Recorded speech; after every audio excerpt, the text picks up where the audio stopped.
Bet this football season with MyBookie. Use promo code Gators and get a 50% match with your first deposit. This football season only at MyBookie.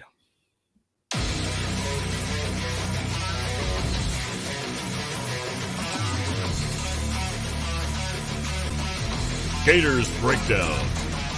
Because there's never a dull moment in Gator Nation.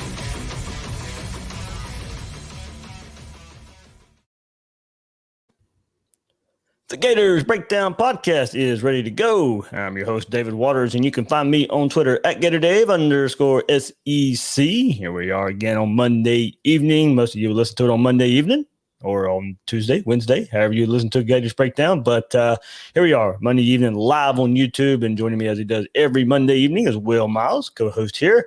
You can find his site at readingreaction.com or on Twitter at WillMilesSEC.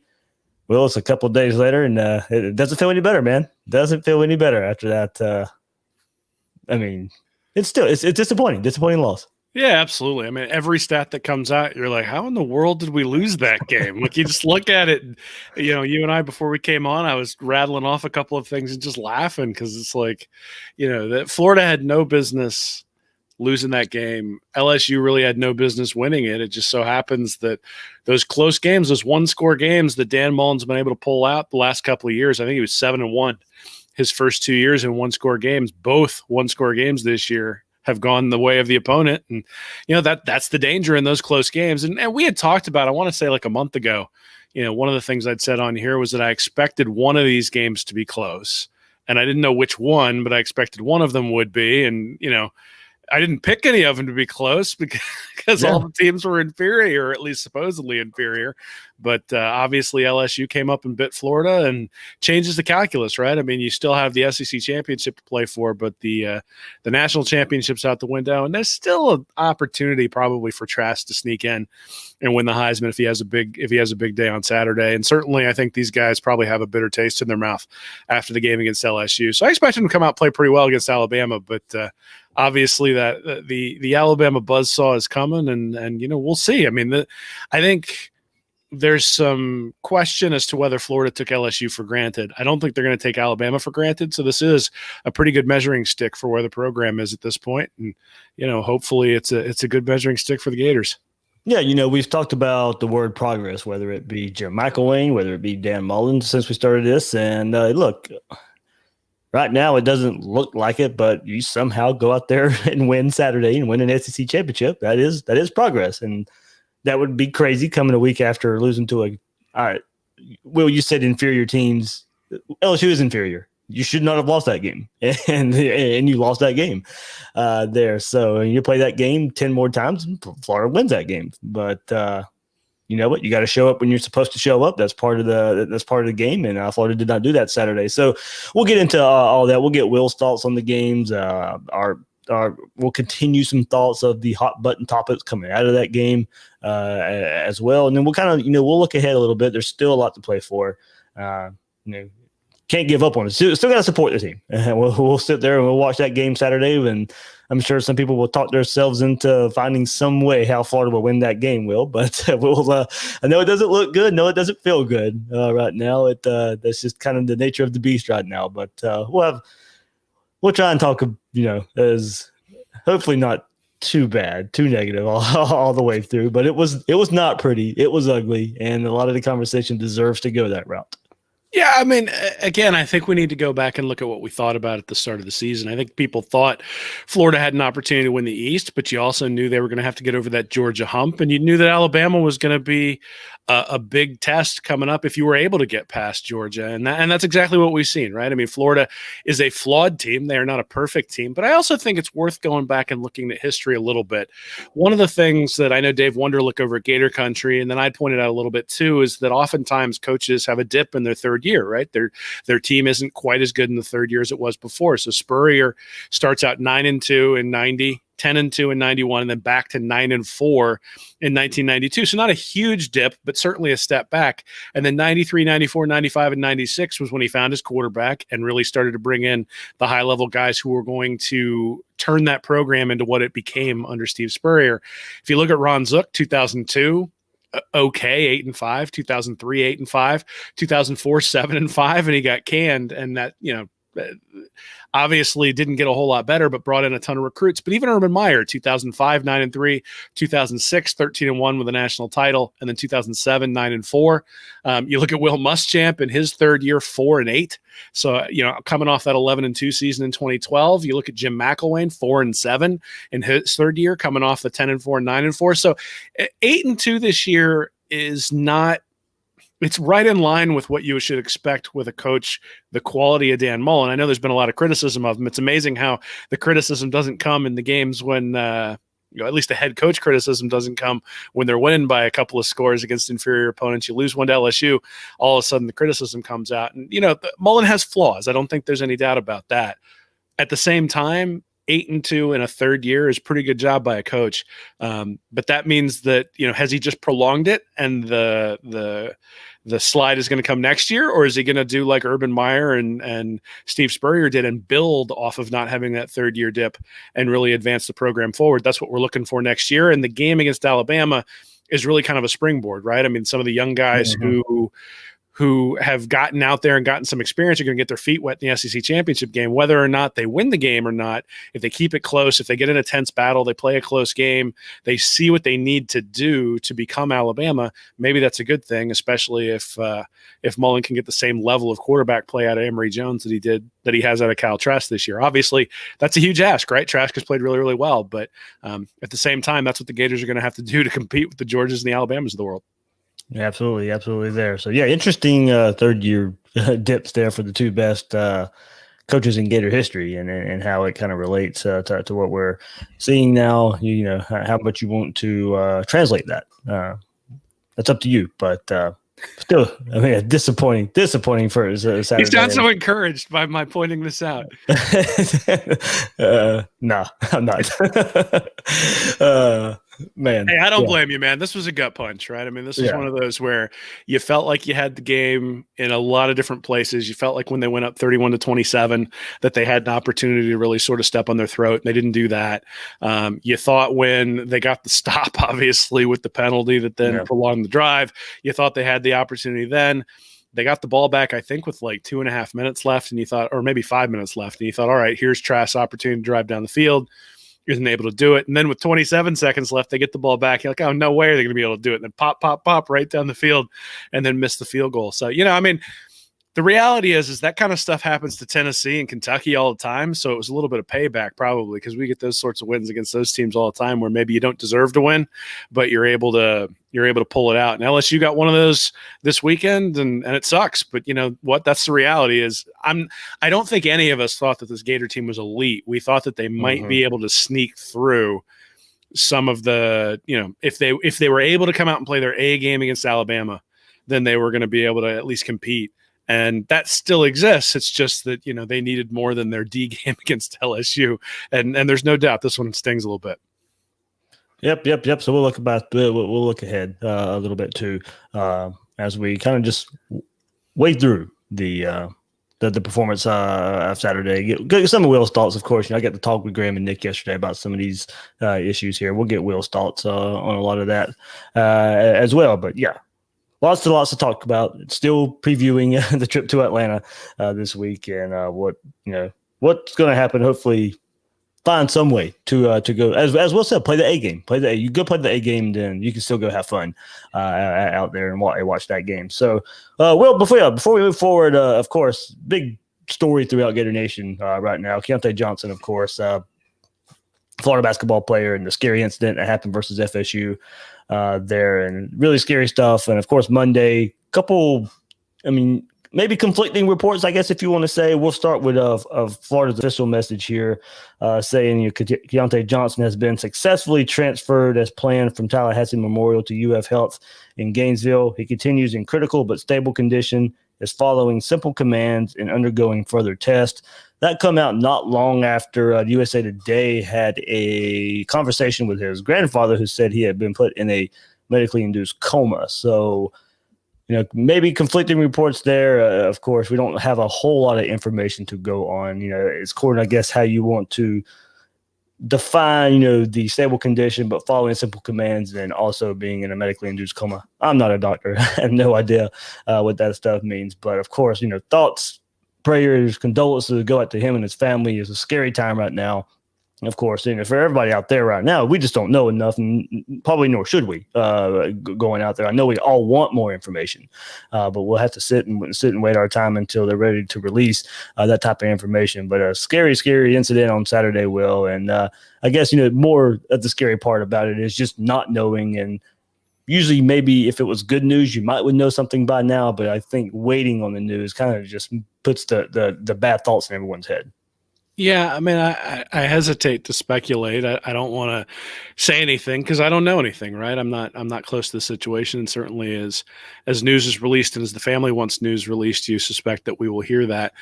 There actually was a really nice story today, though, by Chris Harry, so at Gators Chris on Twitter. He had a really nice story about Keontae and his family and sort of growing up, and his mom was going through cancer, and sort of the way he dealt with that and how he chose coming to Florida to play basketball, and sort of some of the criticism that he got when he first came to Gainesville, and how his parents came down and sort of lit a fire under him to get him going. It was a really good read. So I'd encourage people. That's at Gators Chris Harry, if you want to go check out something about Keontae. And then Jordan Dorman, she's written something for my site before. She seems to be in contact with the family as well. So if you want to keep updated, it sounds like those two people should be able to point you in the right direction as the information comes out. But like I said, really, really scary. I mean, it was on the TV, but I wasn't really paying attention when it happened. But obviously, once the commotion started, you sort of paid attention. You hoped it was just sort of a fainting episode or something like that. Based on what we're hearing from the hospital, it's probably not true. But again, without having access to medical records or anything like that, it's just speculation at this point. So just like you said, send all your thoughts and prayers towards his family, and hopefully he gets better, has a complete recovery. Basketball is sort of secondary at this point. We just want him to be okay. Yeah, I know Florida has canceled their midweek game. I forget who that was again, UNF maybe or something. I know they had UNF this week. So whatever game was Wednesday, Florida has went ahead and postponed that game. And I think they're looking into Saturday's game as well. So everything's kind of surrounding basketball team right now too is going on with dealing with the Keontae Johnson situation. And hopefully we'll hear some more good news soon on that front. So let's get to some Gator football. Here as we do right here on Gators Breakdown. Remember, you can find Gators Breakdown on news4jax.com/Gators Breakdown. There you'll find all the Gators Breakdown episodes and News4Jax coverage of the Gators. Please share, rate, and review the show on YouTube. Hit that like button, hit that subscribe button if you're watching us live right now. Really helps us out here on Gators Breakdown. Or if you just want the audio version, check us out on your favorite podcast platform and follow Gators Breakdown on social media. We're on Twitter and Facebook at Gators Breakdown. So, all right, we'll look back at the game from your thoughts a bit. Everybody, if you want more, you can go to readmeaction.com and check out Will's thoughts here. But we'll highlight some of Will's thoughts here on the performance of Saturday night. And, well, I think we probably still – I know the big storyline, of course, comes late in the game and the throwing of the cleat from Marco Wilson. But I think still, if we want to maybe go in sequential order and maybe, kind of – define why Florida was having to fight back from behind is another slow start on offense and probably the worst performance from quarterback Kyle Trask. And numbers were good, between the 20s were good for this Gator offense, but early turnovers, red zone issues crept up, and we saw the slow starts game after game for the last month or so, and kind of just chalked it up to maybe not focusing, maybe some vanilla play. But I think we could go along and now look at the LSU tape and what happened in that game. Go back and look at what Arkansas and Kentucky and Tennessee were able to put on film for teams to go out there and maybe make a blueprint of ways to confuse Kyle Trask or maybe take a step slower in making his reads. And I think, look, they're still putting up yards. They're still having success with it, but there are things you can look at now where teams are the way they're playing these Florida receivers and playing the Florida passing game right now that it has had some effect on Kyle Trask. Yeah, I mean, I think the biggest thing was they were getting pressure, right? Yep. When you're dropping 8 guys and getting pressure with 3, then it becomes a really difficult thing for the quarterback to try to fit the ball in there. And LSU's predominantly a man-to-man team. The pick 6 came on a zone, so it was something where they had switched out of what they normally do. He didn't recognize it. He threw it to the wrong place, and obviously it goes the other way. But this is something, I mean, we've all criticized Pro Football Focus, and rightfully so, for some of their criticism. But one of their big criticisms, at least coming out of last year, was that Trask threw the ball out there a lot for the opposition to get. And we've seen that this year. I mean, there was the ball that he threw against Georgia that could have gone the other way, that really would have changed the complexion of that game. He threw one up for grabs against Vanderbilt that didn't get taken down. This is he's thrown a bunch of pick sixes this year. I think he's thrown 3 of his 4 interceptions have been returned for touchdowns. But, there's been 4 or 5 that have gone out there that just haven't necessarily been taken in by the defense. This time they got him, right? And that's going to happen sometimes with the quarterback, especially when you throw as much as Trask does. The second interception is just fluky. I mean, you're down in the red zone. You're trying to sort of throw it with the only place where Tony can get it. Tony's like falling out of bounds, but it hits off of his hands, then off of a helmet, and then goes back to a guy on his knees who makes the interception. I'm not going to fault Trask for that. And then the fumble, the offensive line missed a stunt. He needs to hold on to it. He can't let that ball go. But at the same time, that happens sometimes, right? I mean, you get hit, ball, you're trying to make a play, ball comes out. They're actually lucky that one didn't get returned for a touchdown too. The offensive lineman was able to go and track him down and tackle him and then keep him to a field goal. But yeah, I mean, they had 6 explosive plays in the first half compared to 1 explosive play for LSU, and they were down 24-17, which tells you a whole lot of stuff went wrong in the first half. They actually ended up the entire game, 8.2 yards per play, a full yard above their average for the year. LSU's at 4.9 yards per play. So again, the turnovers, you lose the turnover battle 3-0, you miss a field goal. Will, say that stat again. 8.2 yards per play, a full yard above their season average, and LSU averaged 4.9. Yeah, I had the comparison yesterday, but I had no idea that it was a full yard above Florida's average. Yeah, wow. The offense did not play poorly. I think that's one of the misconceptions is the offense did not play poorly. Certainly, they stalled in the red zone. I think you can make some. I haven't said the word. I haven't said the phrase situational football more than I ever have this year, and it really come about against LSU. Well, but I mean, so there's a couple of things. One, Kyle Pitts is out. That makes a big difference, right? Yep. The other thing is that they are the SEC's worst pass defense. Yeah, well, I mean, look, I don't think that, and they torched him. I mean, it's 609 yards and 474 through the air. Yeah. It's not as though the offense, they put up 34 points. The offense certainly gave them 10. So that's part of it, right? The offense gave them 10. But then you got the cleat at the end. So basically the defense handed them another 3. 3 turnovers to nothing. That's a big equalizer, right? And then it's really 4 because they also got stopped on 4th down there at the 1. And, I think it was the right call to go for it on 4th down. Me too. I know a lot of people have criticized Malik Davis being the guy who got the ball. And I actually think that's probably a fair criticism that you should give it to Pierce there. But the bigger thing that no one's really talked about is they ran behind the left side of the offensive line. And they hadn't taken DeLance out yet. So DeLance is still playing right tackle, and they've got their normal offensive line out there, and they run on the left side of the line. And I've been saying this all year long when we look at the stats, that the left side of the line is where they have really struggled in the run game. So they ran to the wrong side. And that, say what you will about DeLance and his ability to pass block. He's a better run blocker than people give him credit for. And when they ran the ball in from the 1 yard line or the 2 yard line against Georgia, they ran right behind DeLance. They just double teamed the guy who was right there. DeLance and Reese just pushed back I think Reese was playing against Georgia. Reese and DeLance just pushed the guy back right at the point of attack, and Pierce went right in behind him. They didn't do that. And then they didn't, I don't know. So I look at it and say the play calling was a little bit suspect at times. Mm-hmm. Certainly there hasn't been a whole lot of imagination, though you get imaginative and then you start to criticize too, because they had one where I think they were like 3rd and 1 and they ran like an inside trap to Tony and he lost like 2 yards and then they had to punt on that one too. And you're like, well, why don't you just give it to the running back? But, then the another goal line play where the fake Trask run and then they kind of threw a slant to shorter, but shorter falls down. But you try to get too cute there, but Well, the other thing is I wrote something for Gator Country this past week that was talking about just the running in general and what was happening with the running game. And we spent an hour on it last week. Yeah, but the big takeaway for me is that the games in which they had good rushing stats almost all included Emory Jones as like 7 carries for 34 yards. Yeah. Right. That they were able to loosen up the defense in some capacity. Let Emory run for 7 and then bring in Trask on 2nd and 3. I mean, when did he see a 2nd and 3 the entire game. They either ripped off a 35-yard run and then it was 1st and 10 again, or they got nothing. And that was sort of the way the running game worked the other night. And, I do think that there's a place for Emory Jones or Anthony Richardson or somebody in that running game. If you're not going to be able to get it the way they became completely one-dimensional. I heard Nick say this yesterday, that Florida has been sort of bordering on being one-dimensional. Well, they were one-dimensional against LSU, certainly. But again, you score 34 points. You're in position for the game-tying field goal. It's not as though he didn't have the distance. I mean, missed it by like 6 inches. So the offense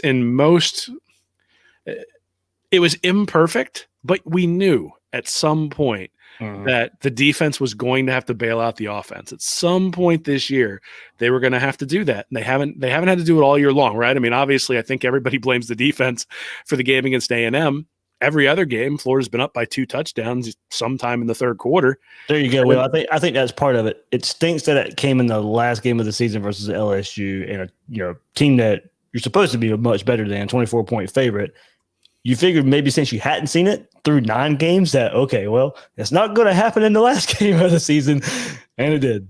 Yeah. Well, I mean, again, I don't think the offense got stopped. I don't think you sit there and look at a blueprint and say, oh, yeah, this is how you're going to stop them. Just hold them to 609 yards. It'll be fine. I mean, it's obviously they got key stops in the red zone. They got key interceptions. The 2 interceptions both happened deep in LSU territory. They were both in field goal range, right? So, I mean, I think it's the right call to go for it on 4th and 1. But if they don't jump off sides and if you take that field goal there, and then you don't throw interceptions down in the red zone or down in LSU territory, and you get 2 more field goals, it's a completely different game. So, but here's the reality: you got to tip your hat to LSU. They showed up to play, especially considering that they didn't have half their team, and Florida had the full complement except for Pitts, and decided to.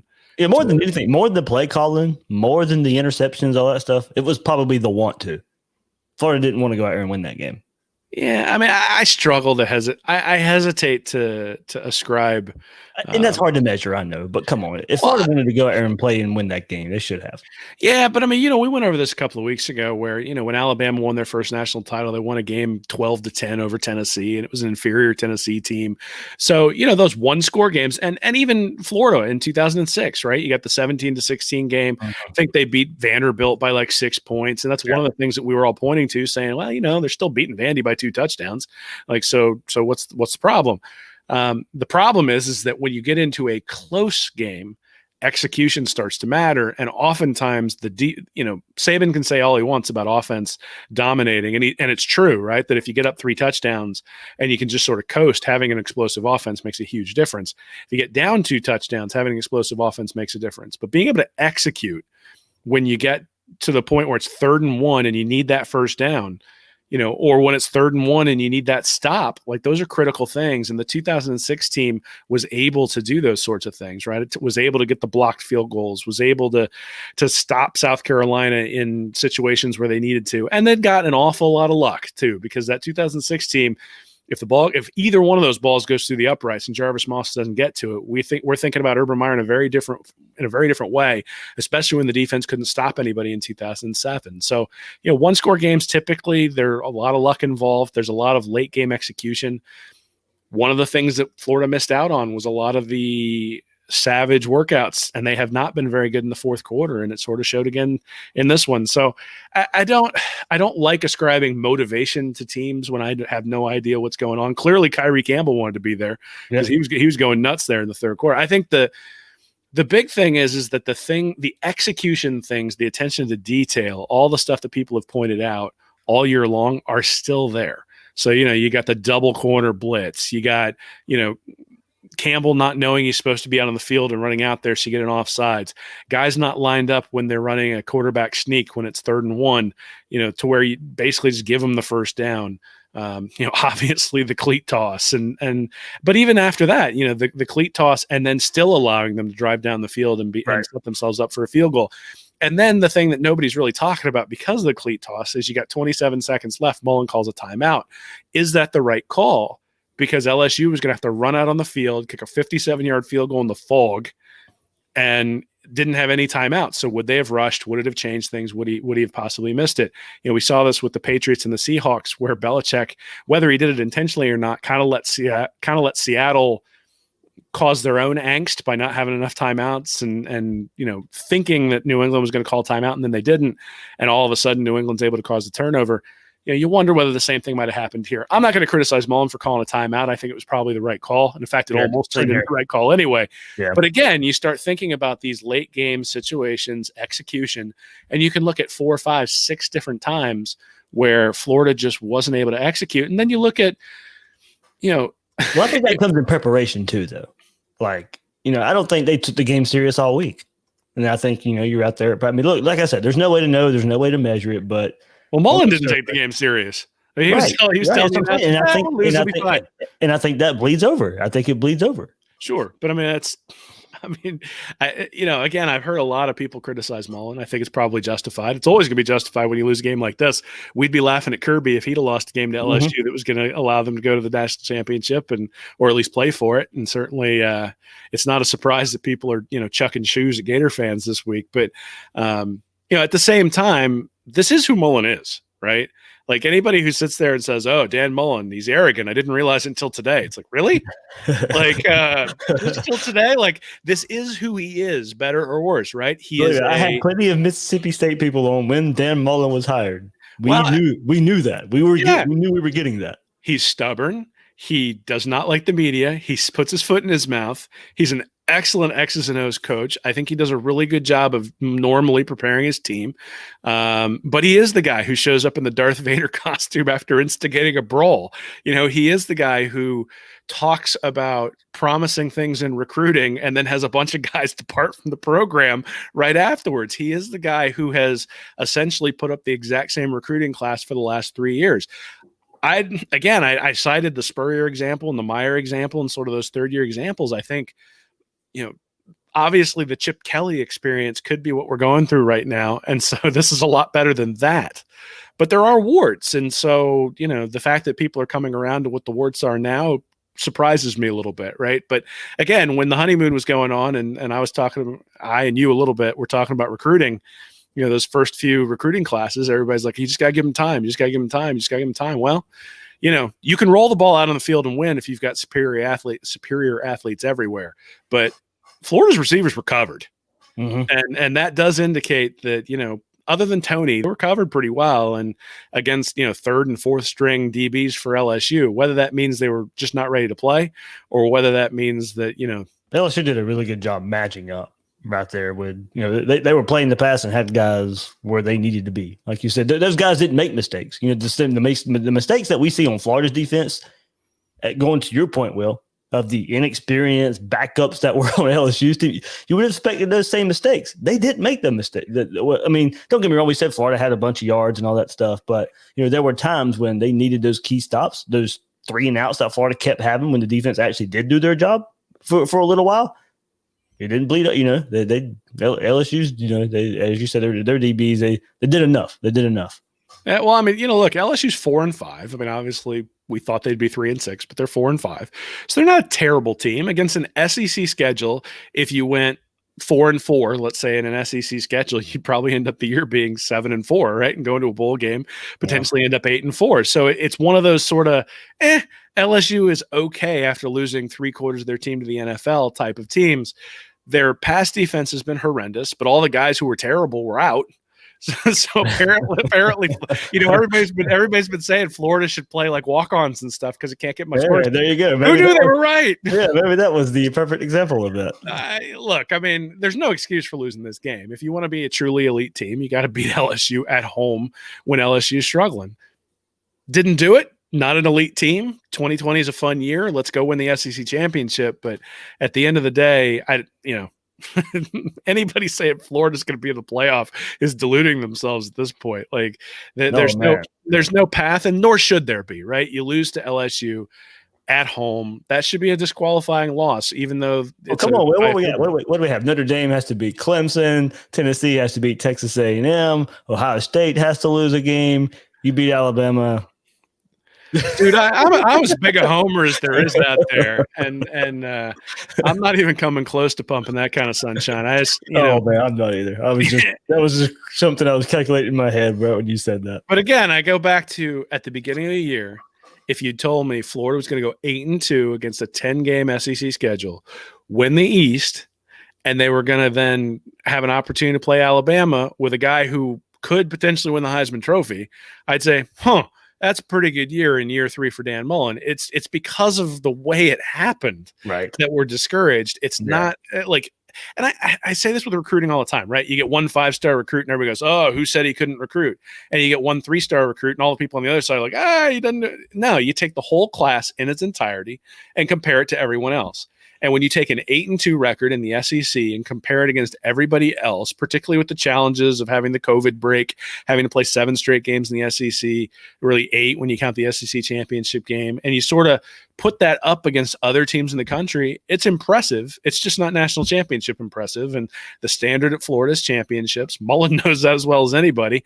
And, he's going to have to keep it rolling. But, I think Trask has been able to paper over a lot of holes, and the offense. Okay, I'm glad you said that. That brings up tweet. I'm glad that's going to where I'm going next. So I'm glad you brought it up. I was going to read some tweets later, but that is really key here to what Robert Kraft says. Perfect tweet to segue into this. Year 3, improvement on the field and in recruiting. Last night's game was a complete microcosm of this entire season. My question to you: where would Florida be without Trask? Who knows? I mean, Emory Jones might be awesome. We just have no idea. I think so. One of the interesting things I went back and looked at some of my articles that I've written in the past. One of them specifically was from a couple of years ago, February of 2018, was looking at how far away are the Gators from competing for real championships, and sort of looked at the average national recruiting ranking of champions and then minimums and maximums. And the minimum was Auburn back in 2010. They averaged a 14.8 over 4 years. They did have a number 6 class as one of those, and certainly brought in Cam Newton as a transfer, right? So you think about how Florida's built this program. Trask, not a transfer, but bringing in some transfer power to help aid those classes. Florida's been a little bit better than 14. But the thing is, you start looking at it, they had Cam Newton, who had a 182 quarterback rating and 1,500 yards rushing almost.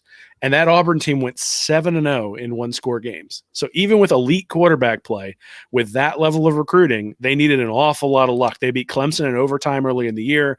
I think they beat Oregon in the national championship by a field goal. They had the huge comeback. Yep. Huge comeback against Alabama.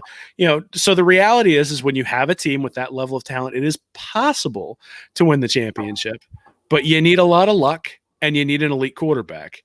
And Florida got 0 luck in their close games this year. You get the Malik Davis fumble, you get the cleat toss, and they got elite quarterback play. And the funny thing is if Davis doesn't fumble that ball, and if Wilson doesn't throw that cleat, Florida's probably 10-0. Yeah. And so that's how close it is. It's a razor thin margin. Now, and that's not to say it's those 2 plays that caused it. Like you said, but that's the razor thin, lucky part that you're talking about. It's a function of the 1-score games, right? So you get into a 1-score game and 1 turnover makes a difference, or in this case, 3 turnovers makes a difference, or a missed field goal starts to make a difference. Look at Alabama's schedule. They have had 0 1-score games this year. They've pummeled everybody. I think the closest game they had was like a 3-touchdown win against Missouri to open the year. We're like, oh no, it was the game against Ole Miss. It was the game against Ole Miss where it was going back and forth. And even that one, I think they won by like 10. So, you look at Alabama and they have enough talent, and they have a really good quarterback this year, but they have enough talent that they're not necessarily playing those close games all the time. Now, when it gets to the playoff, we've seen this with Clemson, right? When they had Kelly Bryant at quarterback, Clemson couldn't hang in the playoff because they were all of a sudden playing against the teams with the exact same amount of talent, but a better quarterback. They bring in Trevor Lawrence, and all of a sudden they're blowing Alabama off the field. So you need all of those things to compete. But the thing I think that's interesting when you look back at history, Kyler Murray, the stat I've come up with, yards above replacement, Kyler Murray is the best quarterback ever in that stat that I've measured thus far. It was like 4.4 or something, ridiculous number, considering like 2 is Heisman level. Mm-hmm. And he had the 101st ranked defense in Oklahoma. So Oklahoma goes undefeated with Kyler Murray because they have really, really, really good quarterback play and a really, really crappy defense. Basically, this year's Florida team to an extreme. Mm-hmm. And Murray wins the Heisman Trophy, very deserving of it. But then they get to the playoff and get beat because Oklahoma just doesn't have the horses to hang with the elite talent. So I suspect, unfortunately, that's what we're going to find out on Saturday. But even if you get by Alabama, Yeah, even if he'd gotten by LSU, even if he'd gotten by Alabama, they're holes that they have to paper over, and they don't have the ability. Trask has been the person who's done that thus far. He wasn't able to do it. He had a little bit of an off game. I mean, again, 470 yards and 2 touchdowns passing, 2 touchdowns rushing. Certainly the 2 interceptions, but anybody blaming Trask for losing that game is looking through glasses that don't remember Skylar Morehenwick. All right, we'll get into more here, but before we do, a word from our sponsors, MyBookie. It's the most wonderful time of the year that can't end soon enough. We all deserve a win. We all deserve a little extra money in our pocket, and we all deserve to have a little fun. The only place you're guaranteed to get all three is MyBookie. MyBookie is the only sports book that doesn't care whether you're naughty or nice this year. They've got gifts for everyone. Bet the NFL, NBA coming up, all your favorite college sports. That's dwindling down for football, of course, but basketball, they'll take you basketball bets as well and more. Sign up today and receive the ultimate stocking stuffer, a 50% deposit bonus up to $1,000. That's a great place to start, but we all know Christmas is about what's under the tree. In MyBookie, that means huge deposit bonuses, epic giveaways, and free contests. It's simple. Sign up, enter promo code Gators, and get your deposit matched halfway up to $1,000. Head over to MyBookie to make the most of the holidays this year and strut into 2021 with cash in your pocket. This winter, bet with the best. Bet with MyBookie. Well, I want to kind of go back to the question there Robert asked, where would Florida be without Trask? Well, we know it had to be a different offense because they can't run block. So that's kind of where I'm going with that one. I don't, how good would this rush offense be with a running quarterback? Emory would get his yards, but still, and it would probably open up things for other running backs. But the offense would look completely different there. So I think, but in that form, I think kind of maybe where his question was leaning, where would this team be without Trask? Not as good. I'll say that. and that's pretty easy to say when you have a Heisman level quarterback. I mean, he hasn't played great the last 3 games against Kentucky, Tennessee, and LSU. But I mean, come on. the guy's thrown like 10 touchdown passes, run for a couple of more, thrown for 1,200 yards over the last 3 games. I mean, I don't know what else you would want him to do. And at the end of the day, was it enough? No, but I appreciated that he shouldered the blame at the end of the game, unlike some other people. But, he's been one of those quiet leaders. And I think you admire the way that he stuck it through and really came out there and played. But if anybody tells you that they expected this kind of leap from Trask this year, I think they're lying. I certainly did. And I expected him to get better. I did not expect him to take this kind of leap. I'm very, very impressed with the additions he's made to his arm strength, with the ability he's shown to make reads. He couldn't really take advantage of deep balls the other night. He hit a couple of them, but couldn't step up. Well, he couldn't step up. And then, the other thing is there wasn't a whole lot of separation. There were a couple of times where guys had separation and got stopped. The play to Copeland is one that really comes to mind, where he gets tripped up by the shoelaces. And I don't think that one turned into a touchdown. And that one, he was open, off to the races if he happens to hit that one. Tony got caught from behind on one early in the game, where they got stopped on 4th down. The opening game, they hit Tony behind the defense, but then he gets caught. And then they even hit Tony later, I think, on a deep one, and he got caught as well. So, Tony's an awesome player, but they don't have that guy who and we said this early during the offseason, who's the guy you hand the ball to and just say, 6. There isn't anybody or who do you throw the bubble screen to and go, 6? There isn't anybody who does that consistently. Kyle Pitts is probably the closest one to it, but at the same time, it requires Trask to drive the team down the field to be able to get the ball to Pitts in most cases out of the red zone. Obviously Pitts out in this one, and that showed up. Yeah, one more tweet I wanted to get Florida get at Air Florida Jordan put this on Twitter. I was going to read it too and kind of go into the point here. I know it sounds like we're piling on, but it wasn't pretty Saturday, so it's kind of what happens here. But he said, "I'm flabbergasted," and Will, just kind of goes to one of your points too. He goes, "Trends with this team we haven't seen with Mullen the last 2 years. The guys were praised for being mentally tough, won close games, etc. Don't drop the rope." Graham brought that up yesterday in the Nick Savage DNA. He said, last 2 years got better as the season wore on, played our best ball at the end of the year. Didn't happen this year. And didn't necessarily think about it that way, as I kept saying yesterday and the last few weeks of, Florida's not playing their best ball. This was a chance after Georgia, after Arkansas, when you put together pretty good performances there. This was the time of the year to get better, time of the year to improve heading into Alabama. We did not see that, and we didn't see it like the last couple of years of getting better as the season wore on. Now, look, a couple of years ago, it took a miraculous Trevon Grimes tip catch versus South Carolina to kind of spark everything to get that late season run going. Last year you lost to Georgia, found a way to rally, finished the season really good. The schedule gets a bit easier too after that Georgia game, so that helps a little bit too. But it did the same thing this year, and we didn't see the team get better. But it's hard to explain why. But that's kind of where a lot of the criticism, I think, toward one Dan Mullen is going. Yeah, I mean, I don't know. I think we talked about this earlier this year that the defense had a really crappy baseline to start the season, and I think they've gotten better. I just don't think that they've been able to paper over all those holes. I mean, but 35 points and 600 plus yards to Ole Miss. South Carolina couldn't get off the field. A&M scored every time they had the ball. Then they played well against Missouri, I think. But you have the brawl, which sort of points towards the discipline stuff that everybody's a little bit upset about after the LSU game. The Georgia game, they fall down 14-0 and are able to come screaming back. But in that case, even then, Trask almost throws the pick six. Could have been a lot closer there. Arkansas, 63-35, wasn't really that close, but still couldn't close it out. Couldn't really get the opposing or get the younger guys on the field because Arkansas kept coming back and scoring. Vanderbilt, 38-17, sort of sleepy. Kentucky, 34-10, but it was 10-7 until the Toney punt return. And then Tennessee, 31-19. I mean, this is just who they've been all year long, right? And I think missing the bye week does make a difference. I do. I was like having 2 weeks to teach in the middle of the season after people have gotten popped in the mouth a little bit is an effective teaching tool, and having to do it on Zoom, it's just different. Now everybody's had to deal with that this year, so it's not an excuse. I mean, we've seen Alabama's defense get better. But I do think that probably has something to do with it. And then I think part of it is just each team has its own personality.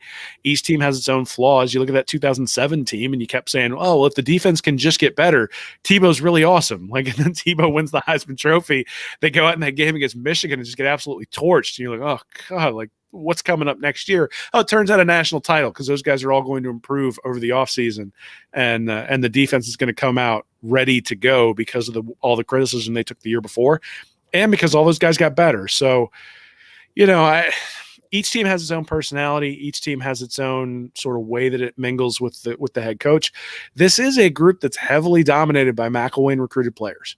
Mm-hmm. And, whether that's by design or whether that's because they haven't been able to recruit well enough to replace the guys who are out there, or whether it's just because Mullen tends to favor older guys, I don't necessarily know. But, these aren't guys that he spent 4 years building a relationship with before they came to Gainesville and then has spent 4 years with them on campus. These are guys that he sort of had to come in and get buy-in for the program. And you figure, I know you guys were talking about taking Marco off the field. Yeah, I mean, that seems like the thing that you should do after somebody does what Marco did. But at the same time, you don't know what the inner workings are. I don't know.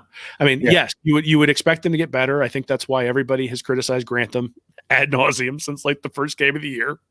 And I don't suspect Grantham's going to be back next year. I do think they're going to probably make a change, particularly, it does not appear as though raising money to get rid of head coaches or get rid of problem coaches is an issue this year in college football with all the guys that, Auburn just came up with $22 million to get Malzahn to go away. Uh-huh.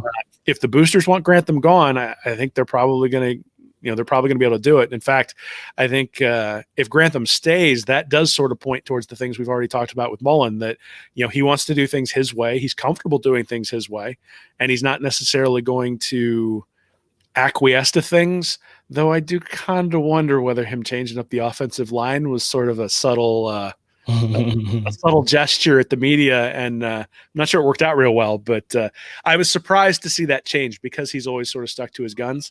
Pass blocking got a little better on rewatch. As I said, I needed to go back and rewatch it. I did that today. The pass blocking did get a bit better.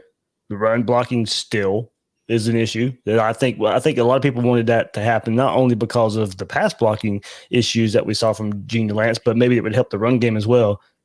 It didn't. It did not. Yeah, I mean, but it did help the pass blocking. I'll give it back. I didn't see it initially when watching at the game, partly because in the press box I couldn't see a lot in the second half because of the fog. But But going back and on the rewatch, but yeah, the pass blocking did get better there. Well, sure. I mean, I actually agree. I think in the second half, the pass blocking was a lot better than it was in the first half. But at least if you've read my stuff at any point along the way, you know that I'm a huge process guy, and that you do things by a certain process and eventually the results follow. And when you try to shortcut those processes, that's when you get into trouble, because it might look good for a week, but those kinds of things aren't sustainable. So if you're going to make a change at offensive line, you need to make the change against Arkansas, Vanderbilt, Kentucky, or Tennessee.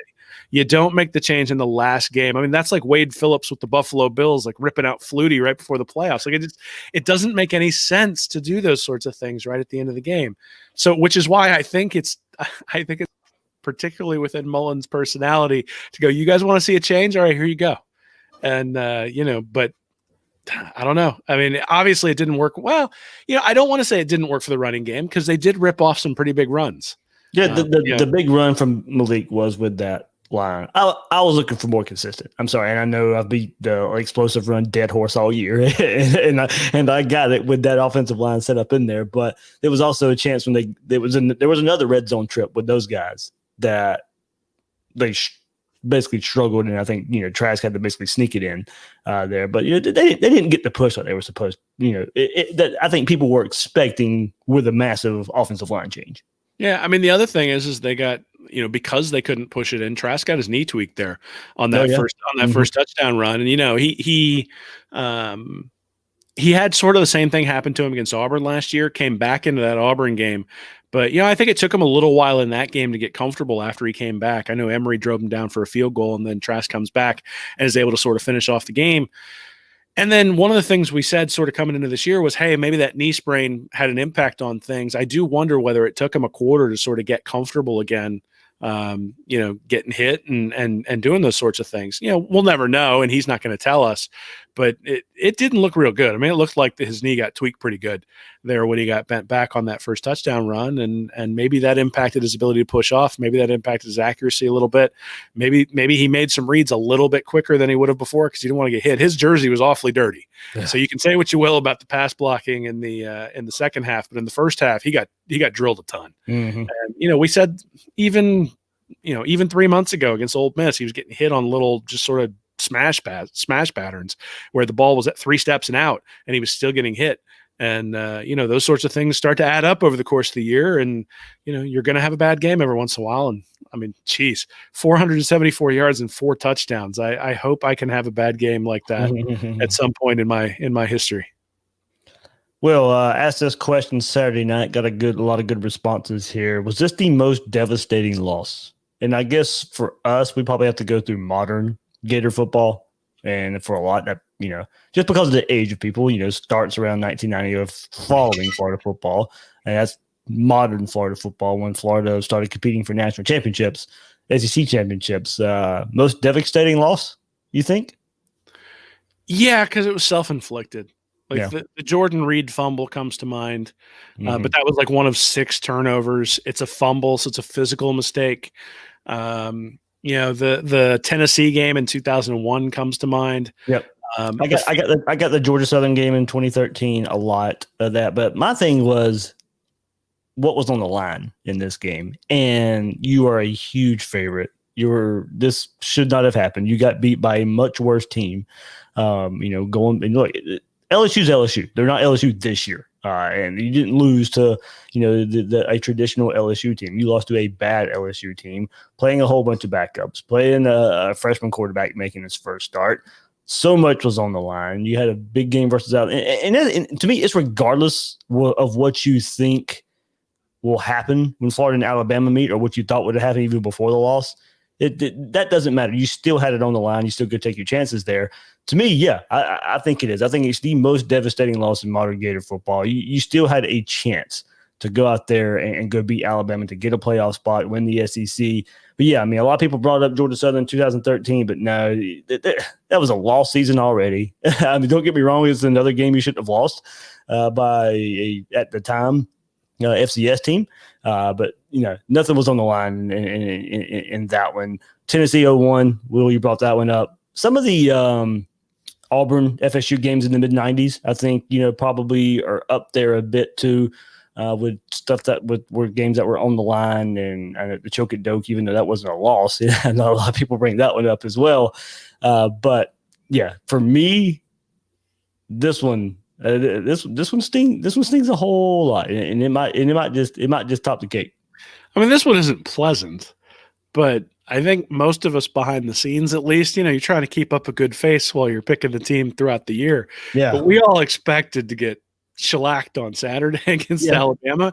So, yeah, you're keeping in line with being able to play for the playoff, but I don't think we all expected us to be able to do that. But I say take your chances. I'm saying, heaven forbid, Mac Jones goes down in the first play and Alabama struggles, and you just somehow come out, with the victory, or you play your best game and somehow go get the victory.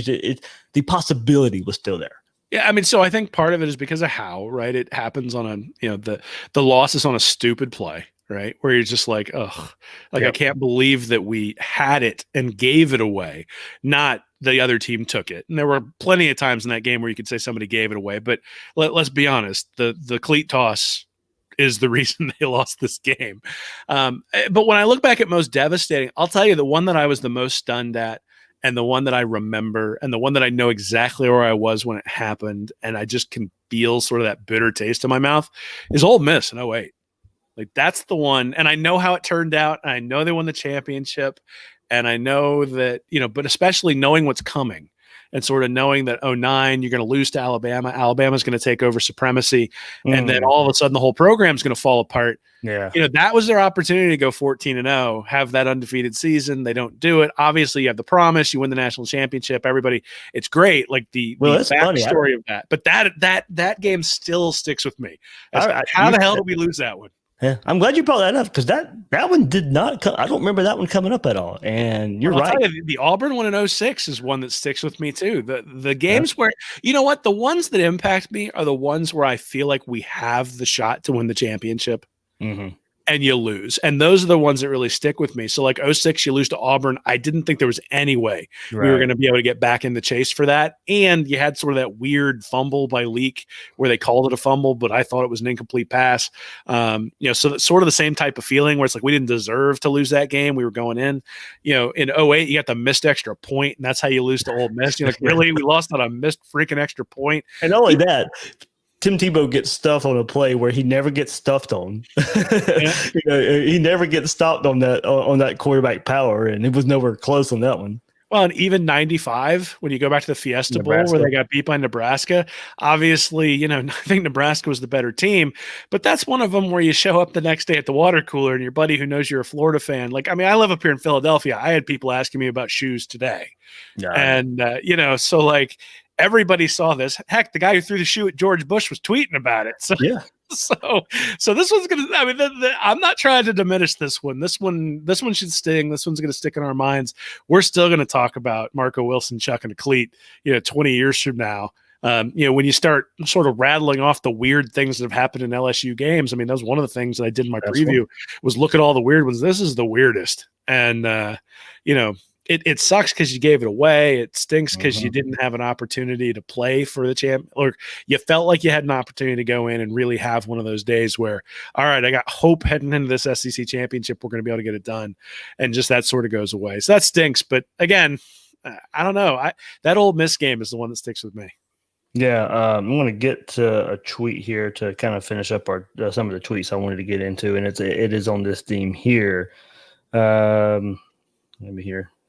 Sorry about that. Takes me a second. So I like Jeff here. Jeff at Kayak Gator says, "No, I am old. My first year at Florida was 1976, and the Gators were undefeated in the SEC and needed to win just one of their final two SEC games to win the conference.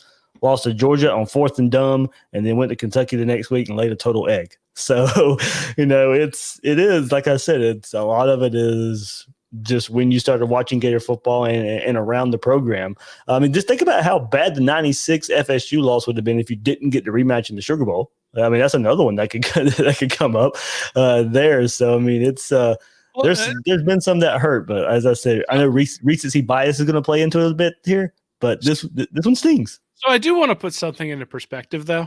We just listed off 95 because of championship implications, 96 where we won a championship and had a hurtful loss, Yep. 2006 where we won a championship and had a loss that hurt, 2008 where we had a shot at a championship and lost, 2012 when we went 11-2, finished 9th in the country, and now 2020 where we're probably going to finish top 10. Maybe top 12. If you lose to Alabama and then win a bowl game convincingly, you probably sneak into the top 10. Wow, we could root for Kentucky, right? Like, I mean, we could root for Tennessee right now. Like, we could root for Vanderbilt. We root for the University of Florida, where it's a disappointing loss if you don't play for a championship every year. That's a really cool standard, but it's a really narrow needle to thread. And, Mullen was trying to thread it this year. He didn't get it done. But, I mean, again, look back at Steve Spurrier. There's only one year where Florida finished number 1 at the end of the year. And even in that one, lost the game, right? So, the reality is it doesn't happen that often. There's only 3 in the last 30 years. And, Mullen's getting them on the precipice of being able to do it. Now, is he the right guy to be able to do it? We'll see, right? There are some things that probably need to be fixed, not the least of which is not calling double corner blitzes when you don't need to. But, I think he's a smart guy. He's going to take an assessment of the program and figure out what went wrong. The thing I hope he doesn't do is look and say, 2 one-score losses, we just need to be luckier. I think what I hope he does is he looks across the field at Alabama this weekend and goes, their backups are really good. Maybe we should try to do that. And, if the talent base gets built up a little bit more, and if he can coax the kind of quarterback play out of Emory Jones or Anthony Richardson or Carlos Del Rio that he's been able to get out of Kyle Trask, this program's going to be 10, 11, 12 wins pretty much in perpetuity as long as he's here. All right, Will. There's still a game to be played Saturday. So we'll see. We'll take the Gators' chances there. As I said, at least go put a good performance out there. And I hate sounding defeatist here, but it kind of is what it is right now. But as I said, you go take your chances out there. We'll still cheer for the Gators out there, but a lot of pride, I think, to still be, you can't go out and get embarrassed 2 weeks in a row. And I know a lot of people are going to predict it to happen. And look, kind of going to the expectation part of it, Will, I either said it on here or the Gator panel or something. I may have picked Florida 1 loss, but I think I was probably one of the only ones to say I maybe had leaned more towards 8-2, closer to 9-1 maybe, or something like that. And I predicted a loss to Alabama in the SEC championship game, so that's probably going to happen Saturday there. But the expectations come into play a little bit here. So I guess Florida's not too far away from my preseason expectation, but as the season went along, just got caught up in it and how well they were playing at points. And you got the win over Georgia here. And, you pointed towards that. You showed up on the big stage, and Saturday you have another chance to do it. Go out there for the orange and blue pride there. And look, this offense, if they go out there and play their A game, as we kind of said, it still gives Florida a chance in this game. It's going to have to be a shootout. The defense isn't going to go out there and magically put together a performance to go stop one of the best offenses in the country right now. It is what it is. You're going to have to win in the shootout. Am I wasting breath here? Probably. I mean, winning the SEC, beating number 1 team, it would still mean a lot, but rightfully met with that you're going to meet that with what could have been. And looking back at the LSU game, no matter if Florida beats Alabama, you're going to be like, this way, what we just talked about is just the worst loss. Yes, it's going to be the worst loss because you go to sit there and say, just a week ago, we got beat by a terrible LSU team.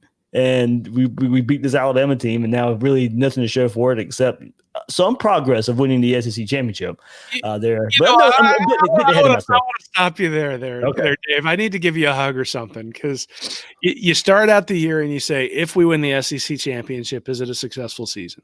The answer is yes. And whether that also comes with the insinuation of you're making the playoff. Well, I mean, all right, but look. If you win the SEC championship game, is it a successful season? Yes. If the answer is no, then we maybe need to recalibrate our expectations a little bit. Like, you beat Georgia and Alabama in the same year and win the SEC title. Yes, almost always you're going to play for the national championship or play in the playoff. For weird reasons, that's not going to happen this year. But I think that's a heck of a job by the staff. I think it's a heck of a job by the team. Are they going to do it? I think that's a tall order. I would say that there are some statistical reasons to think that Florida can make this a whole lot closer. And, the problem is that Florida's defense has not forced many turnovers this year. And freshman quarterback the last 2 weeks and still haven't done it. And that's really the only time that Alabama loses is when they turn the ball over. When they turn the ball over, that's usually a hallmark for them losing. But here's what I'd tell you right now. If you look at yards per play allowed on defense, Florida's given up 5.3. Alabama's given up 4.7. So they're not that far off. They're better, but they're not that far off. Yards per play on offense, Alabama's at 7.7, Florida's at 7.3. Again, not that far off. So you hit a couple of big plays, you get a turnover or two, and this game's going to be a lot closer than people think. And the other thing is that one of the things that you look at, or that I thought is really interesting, is Alabama only throws the ball 46% of the time, even though they have the number one ranked passing offense in the country. Now, obviously, some of that is because they're able to set it up with play action and set it up with the running game. At the same time, they have the number one ranked passing offense in the country, and they're only throwing the ball 46% of the time. Florida's strength is on the defensive line. If they can, what I do is I just play zone all over the place and say, if you can run it 7 yards a pop with Najee Harris, cool. Just let him do it, run the clock, basically don't let Mac Jones beat you deep. We'll see if Jalen Waddle comes back. That probably would be the final nail in the coffin. I think what I can put together is he's close to being back, but he won't be for this one. Yeah. So, look, I'm not telling you Florida's going to win this game. I'm telling you that Sarkisian relies on the running game in a way that he probably shouldn't based on the weapons that he has outside and the weapon that he has at quarterback. And it hasn't bit him yet, and they haven't even really been all that close yet. And I think Florida's going to struggle to stop him. At the same time, the numbers indicate that this game is a lot closer than the scores and the way Alabama's sort of just waltz to win suggests. Does that mean Florida's going to win? No, but I think you come out with a team that's ticked off, and we saw it with LSU, right? Those guys had some pride. They got absolutely demolished by Alabama the week before. And that's probably the worst thing that could happen to Florida is if Florida had LSU earlier in the year, they would have just trounced them. But, it basically said, hey, we're going to throw in Max Johnson instead of TJ Finley because how much worse can it get? We're going to go to Gainesville and we're going to give it everything we have. And if you don't give it everything you have, we're going to take you off the field. And, more power to them. But I think the fact that they got embarrassed the week before probably is one of the things that led LSU to play as well as they did against Florida. And so I'm hoping for the same thing, that Florida's players are embarrassed at the way that they played against LSU. They're embarrassed. They gave up the opportunity to make the playoff if they win this game, and they go out and give Alabama a game. I think this one's probably – it's a 17-point game, I think, is what Vegas has it right now. Yep. I think that's about right. But anybody who thinks it's going to be like 52-7, I don't think that's going to happen. I think Florida's going to put a pretty good fight. Alabama may pull away in the second half, but I think the numbers indicate that this one – Florida is a good team, not an elite team. Alabama, I think, is an elite team, but we just saw a really bad team beat a good team. And so if Alabama comes out and plays down a little bit, and if Florida goes out and plays lights out, the Gators have a shot. But, I think going into the game against LSU, I would have said Florida had like a 10 or a 15% shot against Alabama. I think that's probably about right now too. And, we'll see. Maybe they can pull it out. But if not, this has been a fun year. Like I've enjoyed watching the offense grow. I've enjoyed watching Trask become who Trask has become. I've enjoyed looking and going, whoo, like that's the kind of throw somebody in the NFL makes. I've enjoyed watching Pitts run up and down the field looking like he doesn't belong on a college field because he should be in the NFL already. And to be honest, I've enjoyed seeing some of the guys grow and improve and get better. You look at the offensive line. I think Stone Forsythe for one too. What's that? Darius Toney for one too. Absolutely, Tony. He was a real man the other night, going out there getting injured on the second to last play, and still going out and catching a 9-yard pass to get him even closer. It's been fun, right? That's the thing. This is supposed to be fun. This is supposed to be a sport where you're supporting your team. I get that people are upset about the cleat toss. I get they're upset about the interceptions. I get they're upset they didn't necessarily get what they wanted, as an outcome for the year, but. One of the reasons that you support your team, one of the reasons you watch your team is because they have the opportunity to win and do something special, but they also have the opportunity to lose and not accomplish it. And like I said, 3 in 30 years is what they've accomplished. They haven't won an SEC championship since 2008. Yep. So they win an SEC championship in 2020.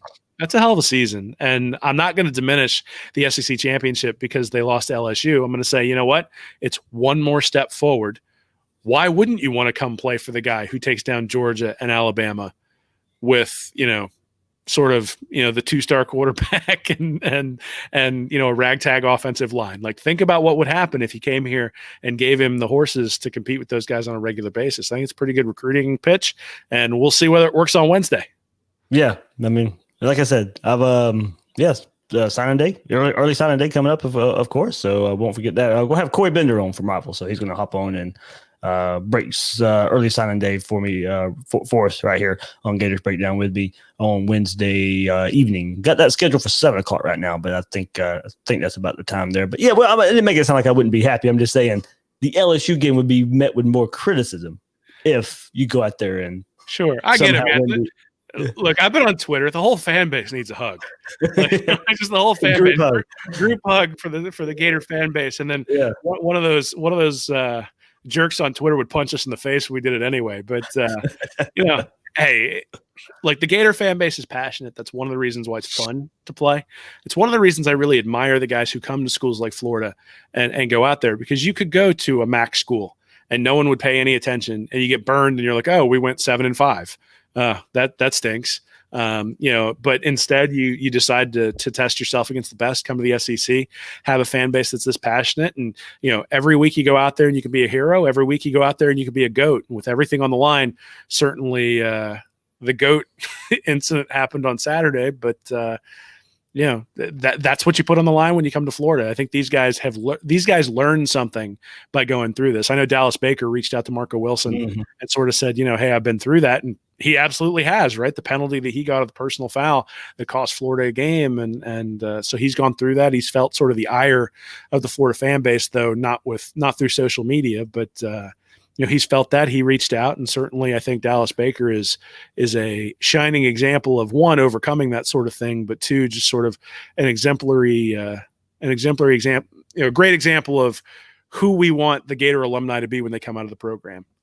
And so, hopefully that's what comes to pass for Marco, and people will find it in their hearts to forgive him, because, hey, it's just a game, man.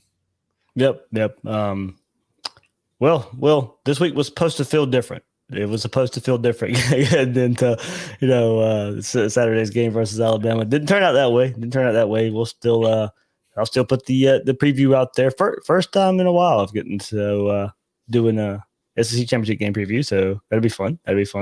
And like as I said, early signing day on Wednesday, so it'll still be a busy week here on Gators Breakdown. But we will break down Florida, Alabama like we do every game here. I'm looking forward to it. I mean, I'll be going up to Atlanta to cover the game. So it'd be fun to check out that atmosphere in person. I know it'd be a 2020 SEC championship game, not the usual atmosphere that game usually carries right now. But still be fun to see the Gators play one more time. Yeah, man. I mean, there's 6 other teams in the East that would love to be playing in this game on Saturday, including one that keeps telling me that if JT Daniels had been playing, that they would be in this game. So, I'm enjoying hearing, like, the salty tears are still great. It's been a great season. I've enjoyed watching it. And, this leaves a little bit of a bitter taste in your mouth. But at the same time, we're playing freaking Alabama for the SEC championship. This is something where, you have an opportunity to really prove that you belong with the big boys. And maybe that's why you overlooked LSU last week. But, you said that fans will look back and say, oh, God, that's LSU loss. We would have gone to the playoff. At the same time, it may be a turning point, right? Where you look back. I really do think that Michigan game in 2007 was a turning point. I think that all of a sudden, all off season long, all those defensive backs, all the linebackers, all the guys on defense who'd gotten torched were paying very close attention to their coaches. We're putting in every extra rep in the weight room. We're running all the extra stadiums because they didn't want to get embarrassed again. And, you do wonder whether this potentially could be a turning point where people realize, hey, we can't have different guys going in different directions, with different priorities. We're going to have to come together as a team. We're going to have to back up our teammate who screwed up. We're going to have to go out there and show that, we're better than that. And maybe that starts with Alabama this week. I certainly think a strong showing against Alabama this week would be an indication that the team has sort of rallied around these guys and has the program really headed in the right direction. So that's what I'm looking for this weekend. I mean, a win would be great, but going out there and showing that you belong with Alabama, I think should be all the motivation these guys need and something that fans should really look forward to. Florida loses this game by a field goal or by 7 points late or something like that. Give these guys a standing ovation, because from where they were in 2017, when they couldn't get off the field against Georgia, and when they were 4-7, and when the coach had been fired, and when there were real divisions within the locker room, to where they are now, I think is like night and day. Is it going to be good enough to win a national championship? Time's still going to tell on that. But man, this has been so much more fun than that 2017 year.